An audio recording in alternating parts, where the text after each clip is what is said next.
Well, a disappointing end to a fun run for the Jacksonville Jaguars. I want to talk about what they were able to do to get themselves in position to maybe win before the Jamal Agnew fumble and then the interception right after. Give me a video breaking down Trevor Lawrence and the Jaguars offense, which I thought still had a pretty decent day in this one. So let's just get into it. Let's start off with this play. What a important play in this one. I thought a good play, as there was that Jamal Agnew big return to get them already inside Kansas City territory. Then you have Christian Kirk, but it's clever how they're using Christian Kirk, because you see the route on the screen, that's a halfback's route, right? So why am I highlighting that when talking about Christian Kirk? Because Kirk is lined up as a halfback. Jacksonville's done this a little bit this season, and it's something I always love, of getting a player to, be in position where they can get favorable matchups. A linebacker is going to be covering Christian Kirk on this play in man coverage in a one-on-one spot with no help. I mean, this is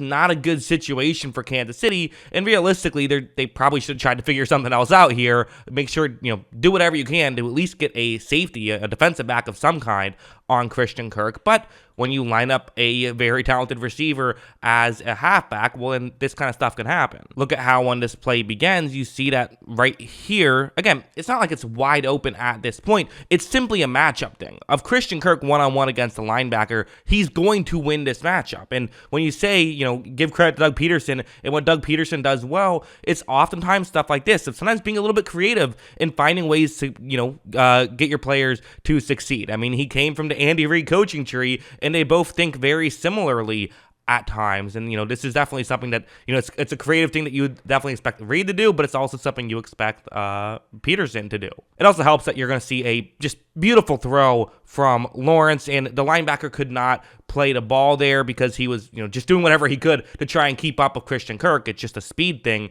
at that point. Kirk's able to play the ball. Linebacker isn't. Perfect throw. That's pretty much going to be a catch every single time. So again, good play calling, good coaching, but also, guys had to make their plays too, and they did exactly that. You also saw some stuff like this. Again, they, only 3 possessions in the first half. They barely got the football. It was, 3 and out, a touchdown, and then a field goal. This was the field goal drive, and Kansas City being a bit creative here, where they're showing kind of a heavy blitz, and it's going to essentially be a 4-man rush. It's a 5-man rush, but one of the guys is only rushing because there's the halfback blocking, so technically a 5-man rush, but with 6 blockers here, but they're showing as though it's going to be heavier. And what that means is that you see there's a couple of players that are worth noting, most specifically those 2 Kansas City players, as you kind of see how the Kansas City player who's covering Kirk is a bit closer to the inside of the field than Kirk is. This is because they're trying to sell the disguise and sell as though they're doing something else. And so because of this,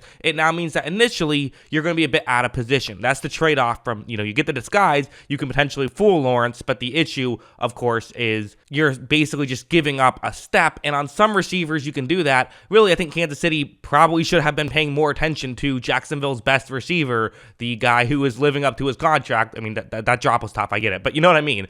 Definitely their best receiver. Watch as this play begins. You see how the defensive back for Kansas City, look at what he has to do. This is L'Jarius Sneed, and again, you can blame him for losing the one-on-one matchup if you want to, but the reality is he has to go so close towards the outside now. He has to run towards the sideline a little bit to just essentially make up ground for where Christian Kirk started on the play. Again, it's just that initial jump that you were relying on. If it worked and you got a free rusher or Lawrence panicked, it would have been a great play. And, that did happen on the first drive where they had a blitz that did kind of set up a bad throw from Lawrence. But here, it's not happening. Lawrence is being very patient. Watch him be able to make this throw, and they are able to pick up a decent chunk play because, again, at that point, you got L'Jarius Sneed to look towards the bottom of the screen, so when Kirk cut towards the top of the screen, it was an easy matchup for him to win, and Christian Kirk is really good, and Christian Kirk wins in those situations. So when Peterson is setting him up to succeed, he is succeeding, and that's what makes him a very dangerous player. When the Chiefs were getting stops, it was, sometimes stuff like this where it's not you could argue this is a missed throw, but I'm not sure if I would. It's a little bit hard to tell with the angle that we see, but just see what happens. So it's zone coverage. You have Evan Ingram going to run a route kind of underneath, and this is just to try to get linebackers out of position. Again, Kirk's route is that one. Kirk is the guy. 3rd down and 2, trying to score 7 here to go down just 3 at the half. Watch how when the play begins, it works. I mean, it gets cleared out enough that there's a little bit of a window to make this throw, but what we can't see on the screen is that there still is a linebacker for Kansas City who is sitting a little bit just off screen. So because of that, that's where things get a little bit tough. It's Nick Bolton, who's a good linebacker.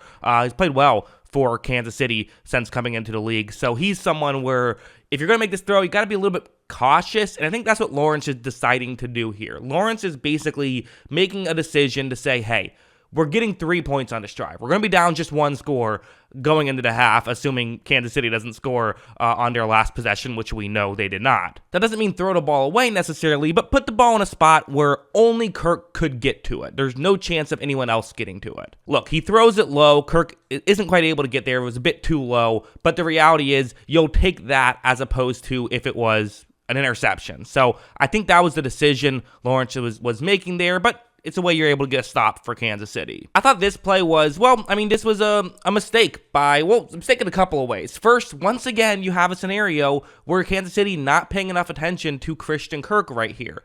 You have Christian Kirk running a route to get to the outside, but again, look at who's covering him. Why are you not paying more attention in this scenario where they have a player who's covering him in this one? This is going to be Brian Cook, a safety. So already, again, don't love the idea of a rookie safety going up one-on-one against Kirk, although at least it's not a linebacker.